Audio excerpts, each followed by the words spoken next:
Bienvenue au musée de la mine de Gréasque, en Provence, dans le sud de la France.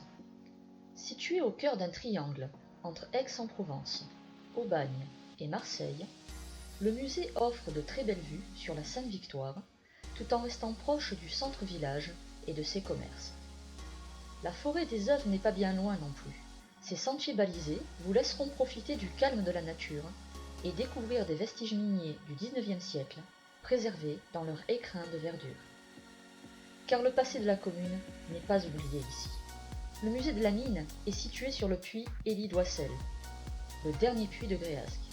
Mais sa vocation est de sauvegarder et de transmettre le patrimoine de tout le bassin de l'Arc. Venez, ouvrons les portes ensemble. 5 siècles d'histoire des mineurs de charbon vous attendent.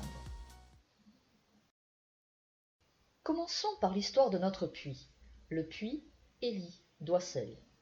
Foncé entre 1912 et 1916, il porte le nom du président de la compagnie minière privée qui possédait la concession d'exploitation minière. Ce puits a fonctionné de 1920 à 1960.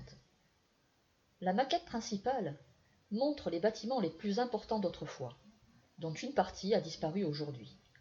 Le chevalement, haut de plus de 25 mètres, et le bâtiment des machines ont été inscrits à l'inventaire des monuments historiques industriels en 1989.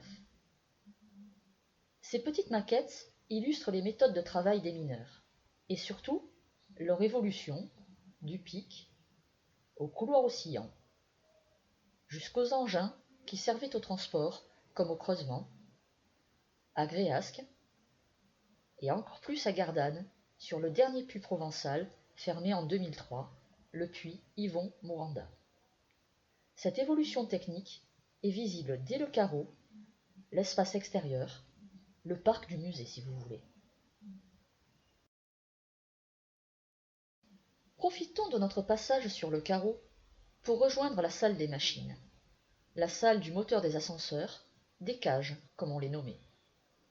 Vous avez peut-être remarqué l'une des cages conservée sous le chevalement à l'extérieur. Les câbles tenant ces cages entraient dans cette salle et se fixaient sur le tambour, la partie centrale du moteur, un peu comme sur un gros treuil ou un gros moulinet de canne à pêche.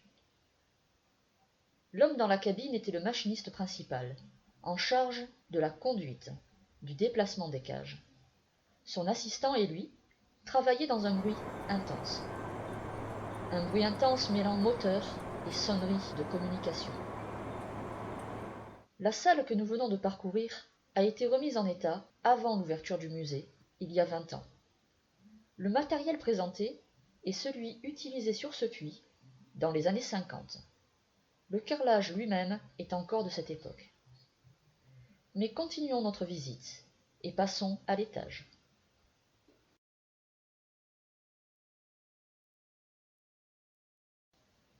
Nous avons visité jusqu'à présent des salles présentant les équipements propres au puits Élie-Doissel. Passons maintenant à des thèmes que l'on retrouve partout dans les mines de charbon, les dangers et les accidents, mais aussi la sécurité et son évolution dans le temps.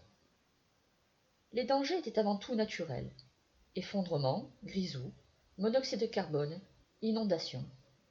Tous demandaient une surveillance permanente, qui a atteint une sécurité maximale après l'époque de notre puits, avec le télévigile que nous présentons, issu du puits Moranda de Gardanne. Cette salle de contrôle, reconstituée au sein du bâtiment des machines, présente des appareils de sécurité de différents puits et époques, voire même de divers pays, avec la collection de lampes de la mini-lampisterie, allant du XVIIe siècle à la fin du XXe siècle. Que diriez-vous d'aller enfin dans la mine, ou plus exactement, d'amener un peu du fond de la mine jusqu'à nous, car les mines de charbon ne sont plus accessibles en France. Après la fermeture de Gardanne en 2003, tous les puits ont été rebouchés par sécurité. Cette salle offre une reconstitution d'un chantier de l'époque du puits Élie-Doissel.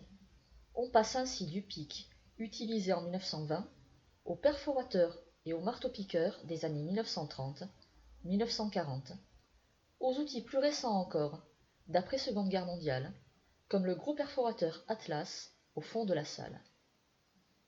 Si cette salle vous paraît sombre, imaginez un endroit qui le soit plus encore. Car la mine, on y voyait à peine. Heureusement que la Sainte Barbe veillait. Elle comptait tant pour les mineurs que nous la fêtons encore, chaque 4 décembre, au musée. Et chacun est le bienvenu pour admirer le feu d'artifice qui embrase alors le puits.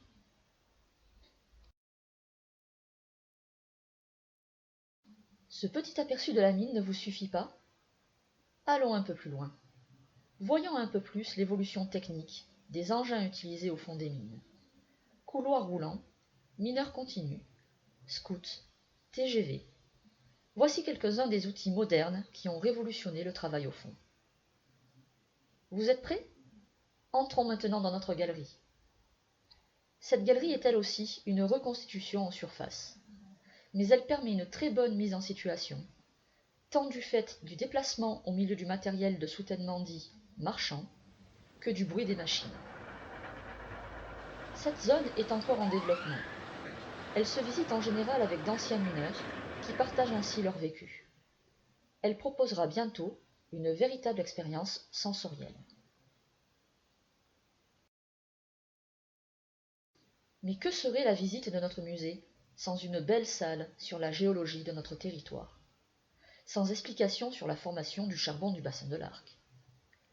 Là aussi, le propos est très vite élargi de notre charbon, le lignite, aux autres grands types de charbon existants dans le monde. Tourbe, houille, anthracite. Et de notre puits aux autres grands puits du bassin. Les voilà ces fameux 5 siècles d'histoire minière, du milieu du XVe siècle jusqu'à 2003. Vous aimez les fossiles? Ceux que nous présentons datent soit de la formation du lignite, il y a environ 80 millions d'années, soit du Carbonifère, il y a plus de 300 millions d'années. Carapace de tortue, dents de crocodile, écailles de poisson, uniaux, corbicules, fougères. Ils retracent l'aspect de la Terre dans le passé, et ils permettent de le reconstituer. Cette salle est actuellement en développement et offrira bientôt un panorama unique sur le charbon en Provence et dans le monde.